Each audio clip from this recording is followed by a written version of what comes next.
Hello, welcome to Balaji education point. मैं आप सबका बालाजी एजुकेशन पॉइंट के यूट्यूब चैनल पे स्वागत करता हूं।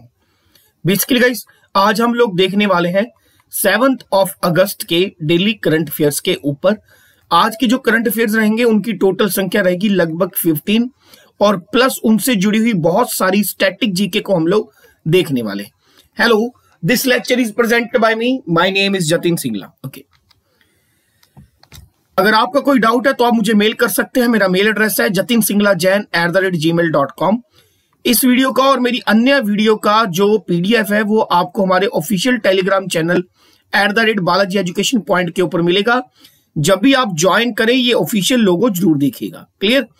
इसके अलावा अगर आप मेरे से डायरेक्ट बात करना चाहते हैं तो आप मुझे डायरेक्ट मैसेज कर सकते हैं इंस्टाग्राम के ऊपर। मेरा इंस्टाग्राम हैंडलर है दैट इज jatinsinghla10103। चलिए शुरुआत करते हैं। चलिए लेते हैं आज की पहली न्यूज। पहली न्यूज जो है वो जुड़ी हुई है नेशनल हैंडलूम डे से, और हर साल नेशनल हैंडलूम डे मनाया जाता है 7 अगस्त को।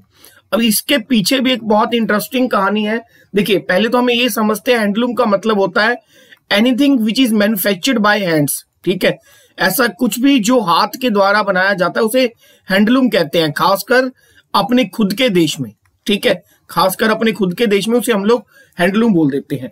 नेक्स्ट, नेशनल हैंडलूम डे जो है 7 अगस्त को मनाया जाता है। किसकी याद में?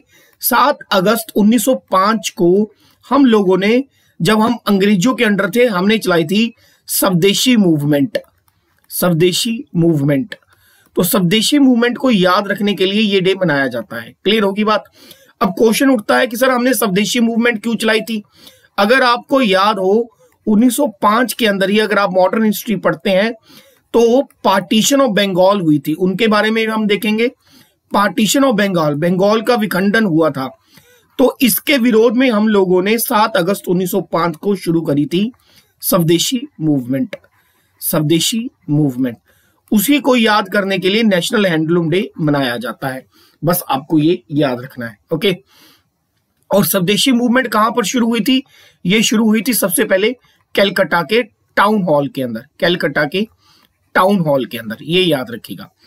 जो पहला नेशनल हैंडलूम डे था वो 7 अगस्त 2015 को मनाया गया था, और इसकी शुरुआत नरेंद्र मोदी यानी कि देश के प्रधानमंत्री के द्वारा करी गई थी चेन्नई के अंदर। क्लियर? तो क्या क्वेश्चन याद रखेंगे? नेशनल हैंडलूम डे कब मनाया जाता है? 7 अगस्त को। किसकी याद में? स्वदेशी मूवमेंट की याद में।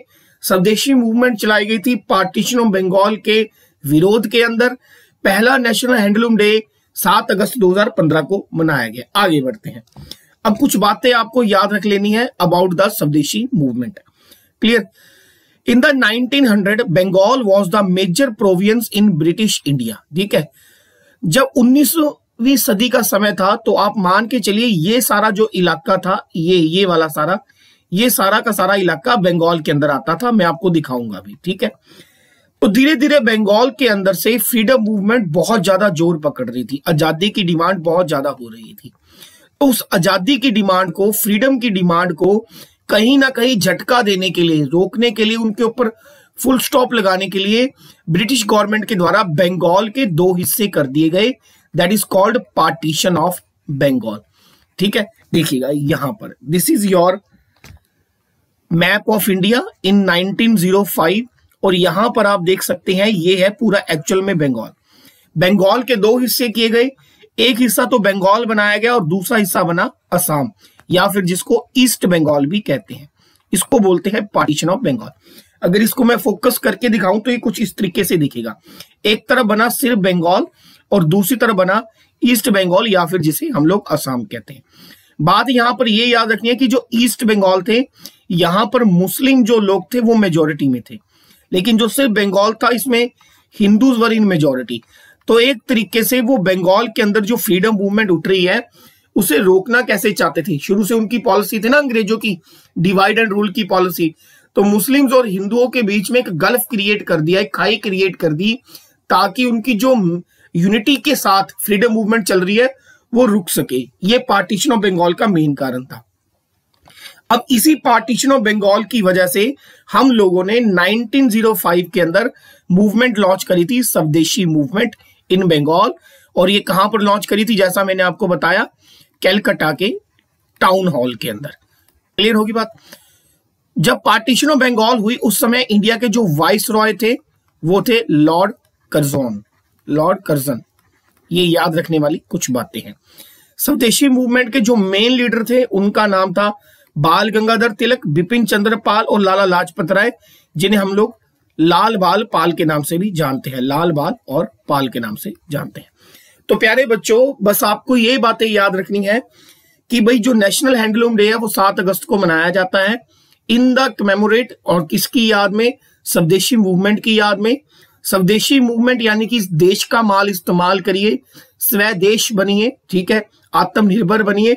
स्वदेशी मूवमेंट चलाई गई थी पार्टीशन ऑफ बंगाल के विरोध के अंदर। क्लियर। नेक्स्ट न्यूज लेते हैं। ओके, हाल ही में एक बुक रिलीज करी गई है, बुक का नाम है रॉ भारत की एक इंटेलिजेंसी एजेंसी है, और रॉ की फुल फॉर्म है research analysis wing. Research analysis wing. Clear. और बुक का नाम है raw, a history of India Covid operations. Covid operations का मतलब होता है जो बिल्कुल मतलब हिडन होते हैं, किसी को पता नहीं होते, एक तरीके के स्पाई, जासूसी से रिलेटेड। क्लियर। तो बुक का नाम है raw, a history of India Covid operation, और इसे लिखा है यतीश यादव ने। यतीश यादव ने। क्लियर। यतीश यादव एक इन्वेस्टिगेट जर्नलिस्ट है, वेरी वेरी इंपॉर्टेंट बुक। तो क्वेश्चन क्या आएगा, हाल ही में एक बुक लॉन्च करी गई है raw, a history of India Covid operation. ये किसके द्वारा लिखी गई है, यतीश यादव के द्वारा। देखिए, भारत की 2 इंटेलिजेंसी एजेंसीज हैं, एक का नाम है आईबी, जिसको आप इंटेलिजेंसी ब्यूरो बोलते हो, और एक है रॉ, रिसर्च एनालिसिस विंग। अब ये हमारा प्यारा भारत है, तो इसको 2 लोगों से खतरा है, एक अंदरूनी और एक बाहरी। तो बाहरी इंटेलिजेंसी का जो काम इकट्ठा करने का है वो रॉ का है, और इंडिया के इंटरनल के अंदर रहकर इंटेलिजेंसी इकट्ठा करने का काम किसका है, आईबी का है। क्लियर होगी बात। नेक्स्ट, रॉ के जो चीफ है इस समय, उनका नाम है समंत गोयल, और रॉ का जो हेडक्वार्टर है वो आपको दिल्ली के अंदर मिलेगा। रॉ की जो स्थापना है, रिसर्च एनालिसिस विंग की जो स्थापना है, वो 1968 के अंदर रामेश्वर नाथ काओ ने करी थी। रामेश्वर नाथ काओ एक बहुत बड़े स्पाई जासूस थे। 1962 में इंडिया और चाइना वॉर हुई, 1965 में इंडिया और पाकिस्तान वॉर हुई। इन 2 वॉर्स के अंदर सबसे बड़ी बात निकल के आई कि इंडिया के पास इंटेलिजेंसी की कमी थी, तो उस इंटेलिजेंसी की कमी को पूरा करने के लिए रॉ की स्थापना करी गई 1968 के अंदर। क्लियर होगी बात। आगे बढ़ते हैं। इसके अलावा कुछ और किताबें भी हैं, अगर आप मेरी डेली वीडियोस देखते हैं तो मैं आपको एक बार उसको रिवाइज करवाता हूं। एक किताब है जिसका नाम है Vishesh code to win, Vishesh code to win, written by Nirupama Yadav. ये किताब आपको याद रखनी है, जो हाल ही में लॉन्च हुई और इंपॉर्टेंट है। एक किताब है सियासत में सदस्यता, दैट इज कॉल्ड सियासत में सदस्यता, और ये बुक लिखी गई है विजय कुमार चौधरी के द्वारा। तीसरी किताब जो आपको इंपॉर्टेंट है और याद रखनी है, बुक का नाम है सूरज कदे मरदा नहीं, सन नेवर डाइज। सूरज कदे मरदा नहीं, sun never dies. This book was written by Baldev Singh. ये भी आपको याद रखनी है कुछ, ठीक है जी। ये 3 मेन किताबें हैं, जरूर याद रखिएगा। नेक्स्ट, अगली न्यूज है रेलवे से जुड़ी हुई। रेलवे मिनिस्ट्री ने भारत की पहली किसान रेल लॉन्च करी है, वेरी वेरी इंपॉर्टेंट। भारत की पहली किसान रेल लॉन्च करी गई है। इस किसान रेल का जो अनाउंसमेंट है 2020 के यूनियन बजट के अंदर भारत की वित्त मंत्री निर्मला सीतारमण ने किया था, ठीक है। भारत की पहली किसान रेल। अब ये भारत की जो पहली किसान रेल है, ये भारत के 2 स्टेट्स के बीच में चलेगी, महाराष्ट्र से बिहार के बीच में।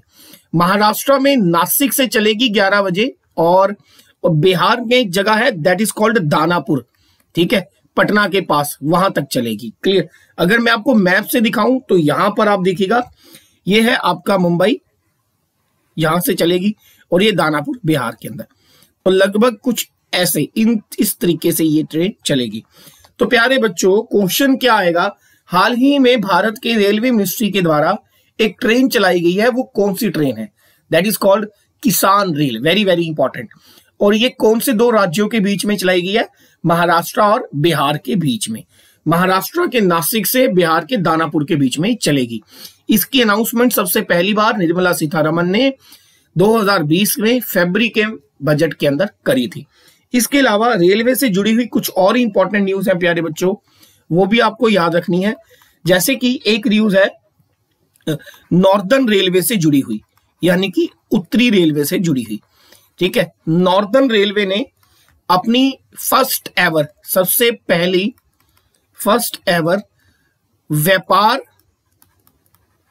व्यापार माला एक्सप्रेस चलाई है। व्यापार माला एक्सप्रेस ये नॉर्दर्न रेलवे के द्वारा चलाई गई है, व्यापार माला एक्सप्रेस। क्लियर होगी बात? ये चलेगी दिल्ली से त्रिपुरा। ये याद रखिए, दिल्ली से त्रिपुरा के बीच में चलेगी। ये चलाई गई है स्मॉल ट्रेड, जो छोटा लघु व्यापार है नॉर्दर्न के अंदर, उसको प्रमोट करने के लिए। लगभग 2673 किलोमीटर का ये सफर तय करेगी। ठीक है, तो फर्स्ट किसान रेल चलाई गई है दिल्ली से बिहार के बीच में। नॉर्दर्न रेलवे के द्वारा पहला व्यापार माला एक्सप्रेस चलाई गई है ट्रेड को प्रमोट करने के लिए। और तीसरी चीज आपको ये क्या याद रखनी है, इंडियन रेलवे ने हाल ही में एक ऐप लॉन्च करी है जिसका नाम है OHE, यानी कि ओवरहेड इक्विपमेंट। ओवरहेड इक्विपमेंट जो है ट्रेनों को एक रियल टाइम हेल्प देती है। रियल टाइम हेल्प करने का मतलब क्या है कि रियल टाइम लॉजिकल सपोर्ट देती है, जिससे हर एक ट्रेन अपने तय समय पर अपनी डेस्टिनेशन पे पहुंच सकती है। ठीक है, क्लियर? या फिर ये कह लीजिए, ये ट्रेन जो है हेल्प करेगी हमारी भारत की सारी ट्रेनों को मिनिमाइजिंग द ट्रेन डिले, कि जो ट्रेनों के सफर में डिले होता है उसे मिनिमाइज करने का काम करेगी हमारे पास इंडियन रेलवे की ये app OHE overhead equipment. Clear होगी बात? हाल ही में 1 जुलाई 2020 को पहली बार इंडियन हिस्ट्री के अंदर हुआ कि इंडियन रेलवे ने 100% पंक्चुअलिटी अचीव करी। 100% पंक्चुअलिटी, यानी कि ऑल ओवर भारत के अंदर 1 जुलाई 2020 को 100% जितनी भी ट्रेनें हैं वो सही समय पर चली और सही समय पर अपनी डेस्टिनेशन पे पहुंची। वेरी वेरी इंपॉर्टेंट, ये याद रखिएगा। क्लियर होगी बात? नेक्स्ट देखते हैं। अगली न्यूज जुड़ी है जम्मू एंड कश्मीर से लेकर। अगर आप मेरी वीडियोस डेली देखते हैं तो मैंने आपको बताया था कि जम्मू एंड कश्मीर भारत का एक यूनियन टेरिटरी बन चुका है। 5 अगस्त 2019 को हम लोगों ने जम्मू एंड कश्मीर राज्य को ब्रेक करके जम्मू एंड कश्मीर एक सेपरेट यूटी बनाया था, लद्दाख एक सेपरेट यूटी बनाया था। क्लियर? तो जम्मू एंड कश्मीर के जो लेफ्टिनेंट गवर्नर थे, उप राज्यपाल थे, जिनका नाम था गिरीश चंद्र मुर्मू, उन्होंने हाल ही में रिजाइन कर दिया था अपनी पोस्ट से। तो अब बीजेपी के हैं मनोज सिन्हा, ये पहले स्टेट रेलवे मिनिस्टर भी रह चुके हैं। स्टेट रेलवे मिनिस्टर या फिर जिन्हें जूनियर रेलवे मिनिस्टर भी बोलते हैं, ये रह चुके हैं मनोज सिन्हा। तो मनोज सिन्हा को जम्मू एंड कश्मीर का नया लेफ्टिनेंट गवर्नर यानी कि उप राज्यपाल मनोनीत किया गया है by the president of India. Very very important question. Clear? The president Ramnath Kovind has appointed former union minister Manoj Sinha as the next lieutenant governor of Jammu and Kashmir. और ये किसे रिप्लेस करेंगे? गिरीश चंद्र मुर्मू को। क्लियर? आपको एक बात याद रखनी है कि जो हमारे मनोज सिन्हा है, ये उत्तर प्रदेश के गाजीपुर से विधायक है। उत्तर प्रदेश से गाजीपुर से ये इनका चुनाव क्षेत्र है। उत्तर प्रदेश का गाजीपुर इनका चुनाव क्षेत्र है, ये याद रखिए। Parliament, member of parliament Ghazipur से है। क्लियर? नेक्स्ट आगे बढ़ते हैं। एक इंडेक्स रिलीज किया गया है जिसको बोलते हैं फ्यूचर ब्रांड इंडेक्स 2020। बेसिकली पहले यह समझना जरूरी है कि फ्यूचर ब्रांड इंडेक्स होता क्या है। फ्यूचर ब्रांड इंडेक्स वर्ल्ड की जो 100 सबसे बड़ी एम कैप कंपनीज है, मार्केट कैपिटलाइजेशन कंपनीज है, उनके ऊपर मतलब एक तरीके से वॉचडॉग का काम करती है, उनके ऊपर निगरानी रखती है और उनकी ग्रोथ को एनालिसिस करके एक इंडेक्स देती है कि फ्यूचर में इनकी ग्रोथ कितनी होगी या फ्यूचर में इनका रैंक क्या होगा। ठीक है, फिर से सुनिएगा। फ्यूचर ब्रांड इंडेक्स 2020 बेसिकली क्या करती है, वर्ल्ड की जो 100 सबसे बड़ी एम कैप कंपनी है, मार्केट कैपिटलाइजेशन, ठीक है, उन सारी कंपनीज के ऊपर एक तरीके से निगरानी रखने का काम करती है ताकि उनकी ग्रोथ को एनालिसिस किया जा सके।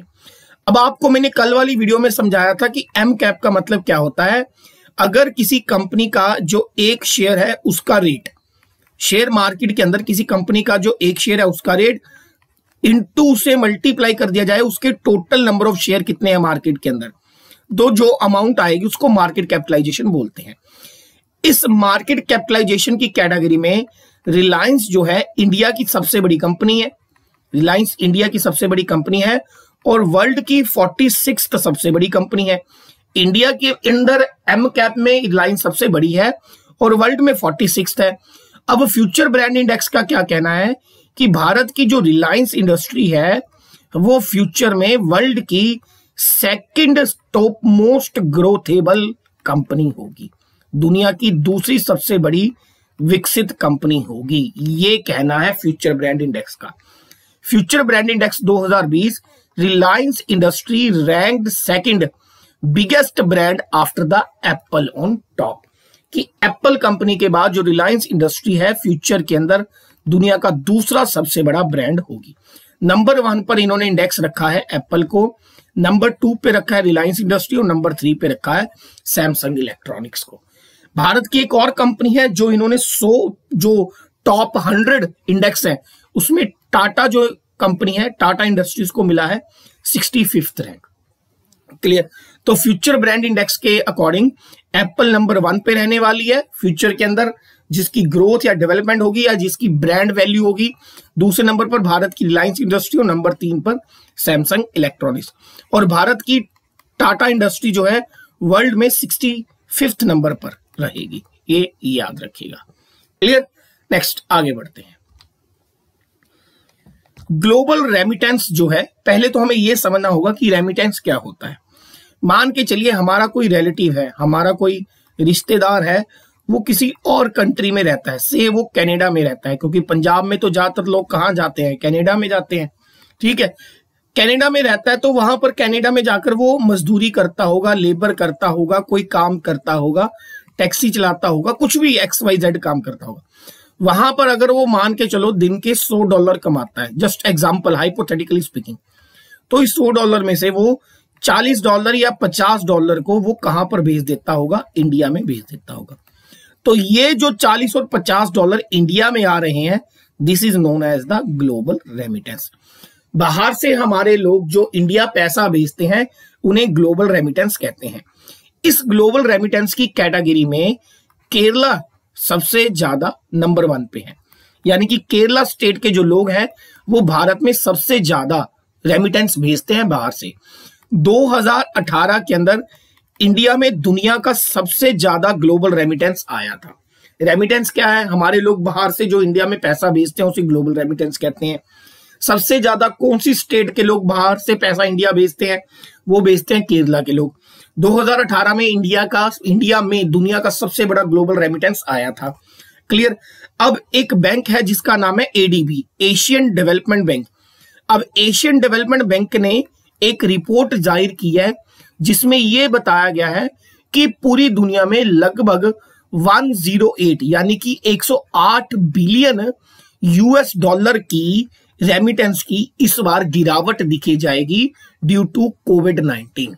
कोरोना वायरस की वजह से पूरी दुनिया के अंदर 108 बिलियन 108 यानी कि 108 बिलियन $US की रेमिटेंस की गिरावट आने वाली है as compare to previous year, और ये लगभग 18% तक गिरने वाला है। 18% तक गिरने वाला का मतलब क्या है कि लास्ट ईयर जितना टोटल मनी आया था, इस साल पूरी दुनिया के अंदर वो रेमिटेंस 18% तक कम होने वाला है ड्यू टू कोविड-19। क्योंकि आप अगर डेली वीडियो सुनते हो तो भारत ने एक प्रोजेक्ट चला रखा है वंदे भारत, तो आपने देखा होगा हर एक कंट्री अपने सिटीजन को दूसरी कंट्रियों से उठाकर भारत लेके आ रही है। लगभग अभी जब मैं ये वीडियो रिकॉर्ड कर रहा हूं 1 मिलियन यानी कि लगभग 10 लाख के करीब हम लोग अपने सिटीजन्स को दूसरे देशों से बाहर से बिठाकर एयरप्लेन में इंडिया वापस ला चुके हैं। जब हमारे बाहर के लोग इंडिया वापस आ गए तो रेमिटेंस क्या आएगा, ठीक है। तो यही कह रहा है एशियन डेवलपमेंट बैंक कि इस साल पूरे वर्ल्ड के अंदर लगभग 108 बिलियन यूएस डॉलर रेमिटेंस की गिरावट होने वाली है, जो लगभग पूरे वर्ल्ड के रेमिटेंस का 18% है। और सबसे ज्यादा गिरावट देखी जाएगी एशिया एंड पैसिफिक कॉन्टिनेंट्स के अंदर। सबसे ज्यादा गिरावट देखी जाएगी एशिया एंड पैसिफिक कॉन्टिनेंट के अंदर, जो कि लगभग 54.3 बिलियन यूएस डॉलर होगी। क्लियर होगी बात, ठीक है जी। तो क्वेश्चन क्या बने, according to the ADB total कितने प्रतिशत ग्लोबल रेमिटेंस गिरने वाला है, लगभग 19 या 18% के करीब, ये याद रखिएगा। भारत में सबसे ज्यादा ग्लोबल रेमिटेंस की स्टेट से आता है, केरला से। क्लियर होगी बात। एक सर्वे कहता है, ठीक है प्यारे बच्चों याद रख लेना, कि Kerala plus Tamil Nadu plus Andhra Pradesh plus Punjab plus UP, अगर इन 5 स्टेट्स का रेमिटेंस मिला दिया जाए तो पूरे भारत का 40% रेमिटेंस सिर्फ इन 5 स्टेट से आता है। तो एक तरीके से ये भी कह सकते हैं ये वो 5 स्टेट्स हैं जिनके लोग सबसे ज्यादा बाहर जाते हैं। अब आपको ये गलत फहमी दूर करनी होगी कि हमारे सबसे ज्यादा जो लोग हैं वो कनाडा, ऑस्ट्रेलिया या यूरोप में जाते हैं। सबसे ज्यादा हमारे लोग जाते हैं मिडल ईस्ट के अंदर, गल्फ कंट्रीज के अंदर, मिडल ईस्ट के अंदर। वहां पे सबसे ज्यादा हमारे लोग लेबर काम करते हैं, लेबरर के तौर पर, ठीक है। दुबई हो गया या दूसरा मिडल ईस्ट कंट्रीज हो गया। नेक्स्ट आगे बढ़ते हैं। ओके, एक अवार्ड है जिसको बोलते हैं प्रेम भाटिया अवार्ड। ये अवार्ड दिया जाता है जर्नलिस्ट की कैटेगरी में। कभी कभार प्यारे बच्चों एग्जाम में क्वेश्चन क्या आता है, आपको एक अवार्ड का नाम दे दिया जाता है और ये पूछा जाता है कि this award is given in which category. So the Prem Bhatia award जो है जर्नलिस्ट की कैटेगरी में दिया गया। अब इस साल प्रेम भाटिया अवार्ड 2020 किसे दिया गया है, ये दिया गया है 2 लोगों को। एक तो इंडियन एक्सप्रेस, एक प्रिंट मीडिया का बहुत ही चर्चित न्यूज़पेपर है, उसके जर्नलिस्ट है दीपांकर घोष। और एक वेबसाइट है जिसका नाम है परी, वेबसाइट है जिसका नाम है परी, और इस वेबसाइट को दिया गया है, ठीक है।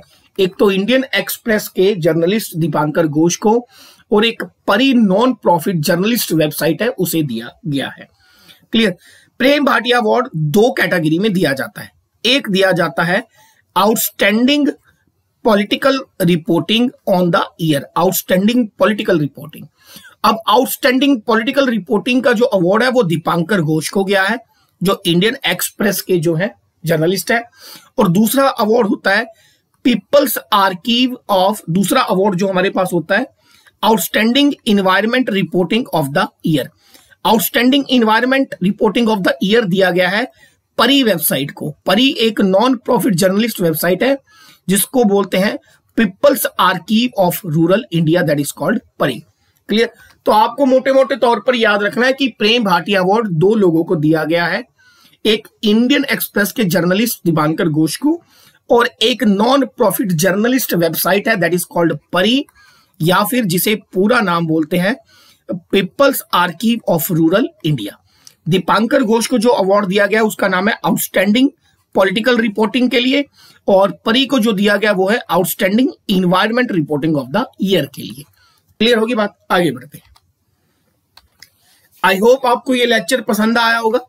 वीडियो को शेयर जरूर करिएगा, चैनल को सब्सक्राइब जरूर करिएगा, फीडबैक जरूर दीजिएगा। Thank you.